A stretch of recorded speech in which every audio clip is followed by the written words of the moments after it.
નમસ્તે વિદ્યાર્થી મિત્રો, સ્વાગત છે તમારું મારી આ યુટ્યુબ ચેનલ. તો વિદ્યાર્થી મિત્રો, આજે આપણે વિષય ગણિત અને રિઝનિંગના પ્રશ્નો જોઈશું. તો જો વિદ્યાર્થી મિત્રો તમને મારો વિડીયો પસંદ આવે તો આ વિડીયોને લાઈક, શેર અને સબસ્ક્રાઈબ જરૂર કરજો. તો ચાલો વિદ્યાર્થી મિત્રો વિડીયોની શરૂઆત કરીએ. તો વિદ્યાર્થી મિત્રો, આજના જે પ્રશ્નો છે એ જીએસએસબીની પરીક્ષામાં પૂછાયેલા પ્રશ્નો છે અને અન્ય પરીક્ષામાં પણ પૂછાયેલા પ્રશ્નો છે તેનો સમાવેશ કરવામાં આવેલો છે. તો હવે આપણે પ્રશ્નની શરૂઆત કરીશું. તો પ્રશ્ન છે, જીત તેનો માસિક આવકના 40% ખોરાક માટે ખર્ચે છે, બાકીનાના 20% પરિવહન અને કપડાં પર ખર્ચે છે અને બાકીના 30% બચાવે છે. જો તેનો માસિક પગાર ₹35,000 હોય તો જીત દર મહિને કેટલા પૈસા બચાવે છે? તો જે આ પ્રશ્ન છે તેમાં આપણે કેટલા પૈસા બચાવે છે તે આપણે શોધવાનું છે. હવે આપણે આગળ દાખલાની ગણતરી કરીએ. તો આપણને શું આપેલું છે? સૌપ્રથમ તો તેનો પગાર આપી દેવામાં આવેલો છે. કેટલો છે? ₹35,000 છે. હવે બીજું શું કહ્યું છે કે 40% ખોરાક માટે ખર્ચે છે. એટલે જે આ 35,000માંથી 40% ખોરાક માટે એટલે તેમાંથી 60%ની બચત થશે એટલે ગુણ્યા 60%. હવે શું કહ્યું છે? બાકી નાના 20% પરિવહન અને કપડાં પર ખર્ચે છે. 100માંથી 20% ખર્ચે છે એટલે 80% બાકી રહેશે એટલે 80%. બાકીના 30% તો બચાવે છે એટલે અહીંયા ગુણ્યા 30 કરીશું. જે બાકી રહ્યા તેમાંથી 30% બચાવે છે એટલે ગુણ્યા 30. હવે આપણે જોઈ શકીએ છીએ આ ટકા છે એટલે એના છેદમાં 100 આવી જશે, ટકા નીકળી જશે. 80% છે એટલે ટકાવારી છે એટલે છેદમાં 100 આવી જશે, ટકા નીકળી જશે.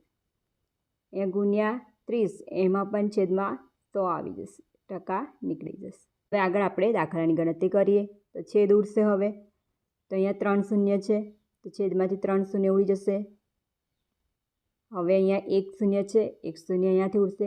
અહીંયા ઉપર 1 શૂન્ય છે, 1 શૂન્ય અહીંયાથી નીચેથી ઉડશે. અહીંયા 1 શૂન્ય છે, આ શૂન્ય પણ ઉડી જશે.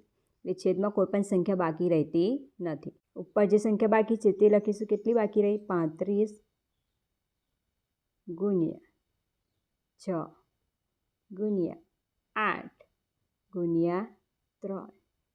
તો ગુણાકાર કરીશું તો કેટલો થશે? 35 ગુણ્યા 6 કરીશું તો 210 થશે. 210 ગુણ્યા 8 કરીશું 1680 થશે. એને ગુણ્યા 3 કરીશું તો આપણને જવાબ કેટલો મળી જશે? ₹5040.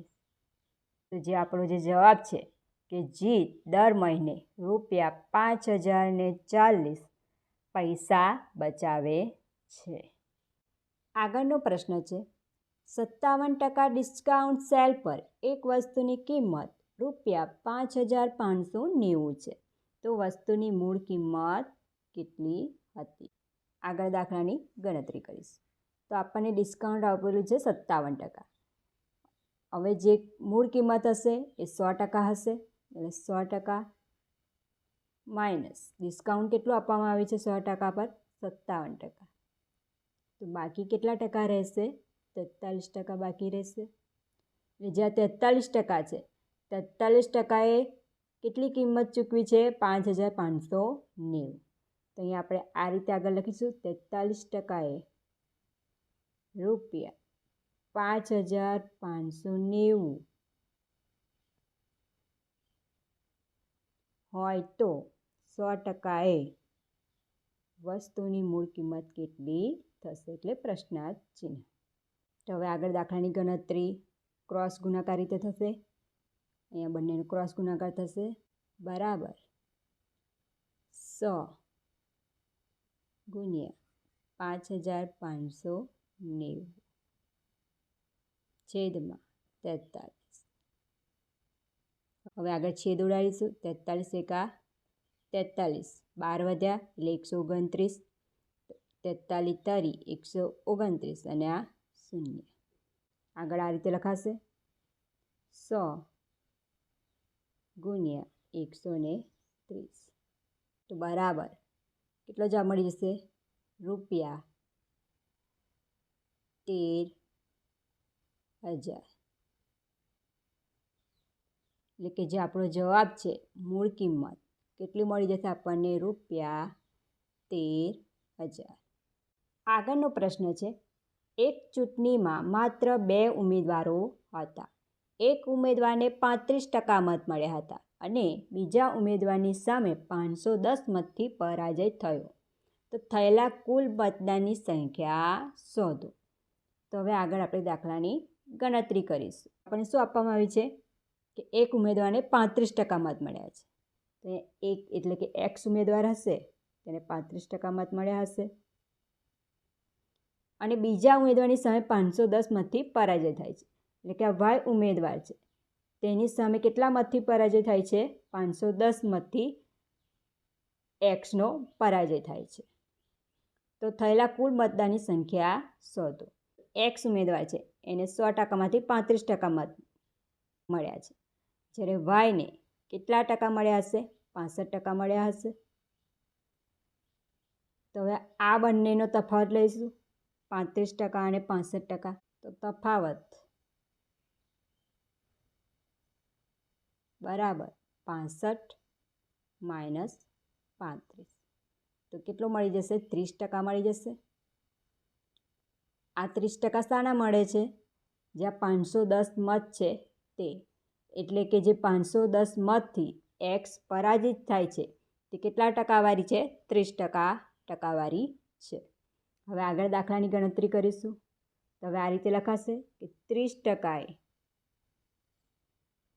510 મત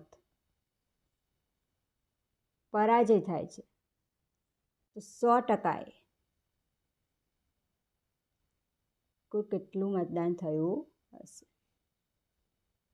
હવે આગળ દાખલાની ગણતરી કરીશું તો તેમાં ક્રોસ ગુણાકાર થશે બંને વચ્ચે.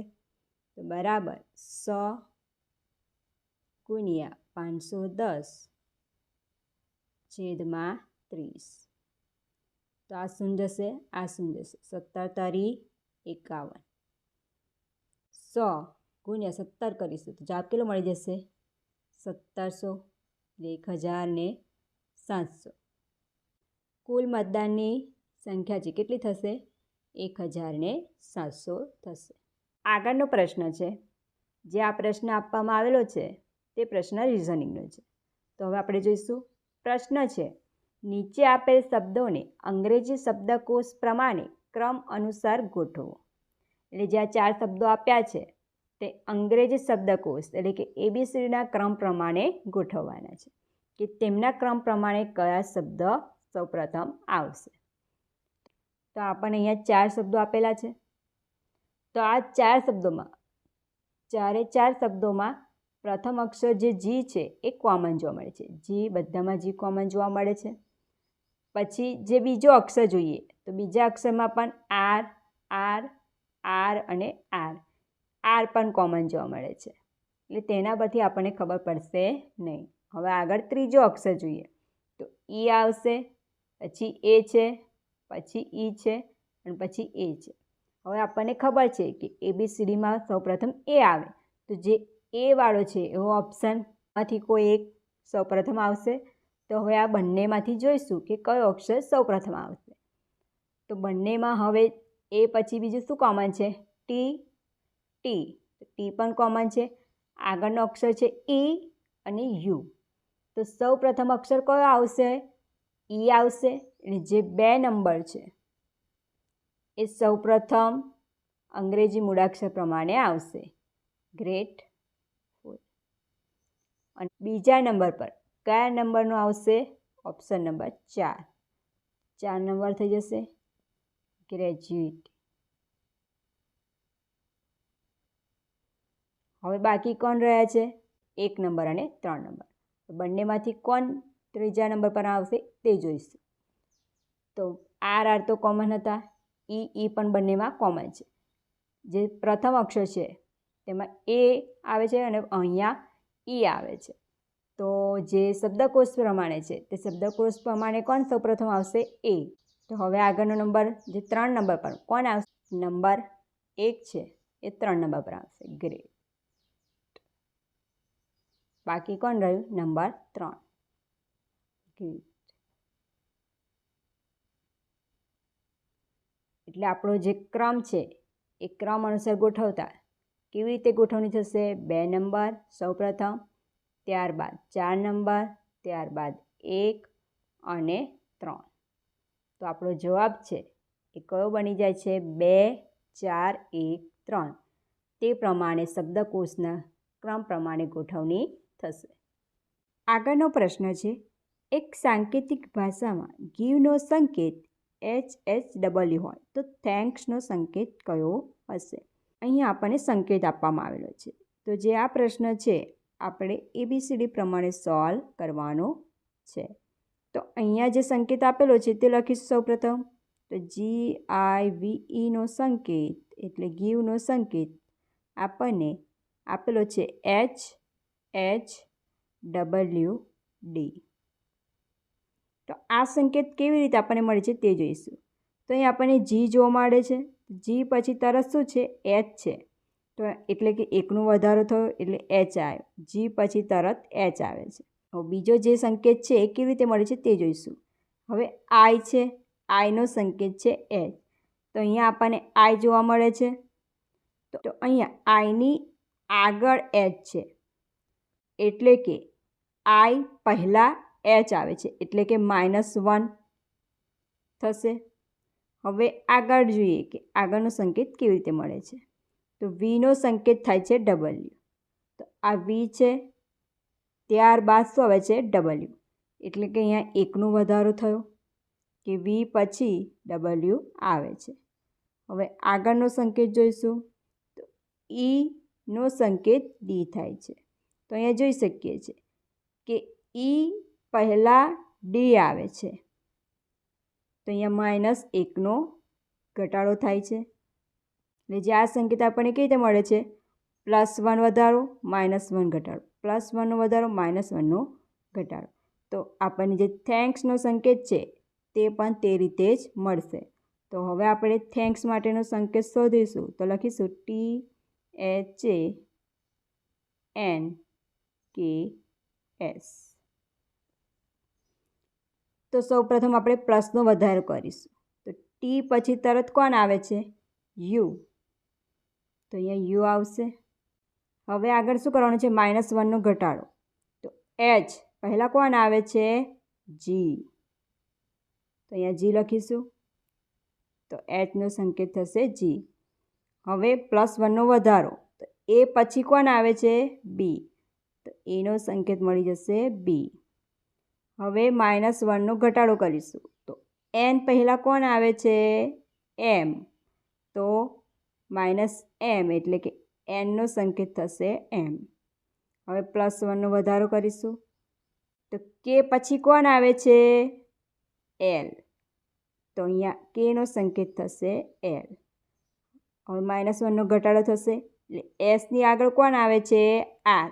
તો અહીંયા જવાબ થશે આર. એટલે આપણને જે થેન્ક્સનો સંકેત છે એ શું મળી જાય છે? UGBMLR મળી જશે.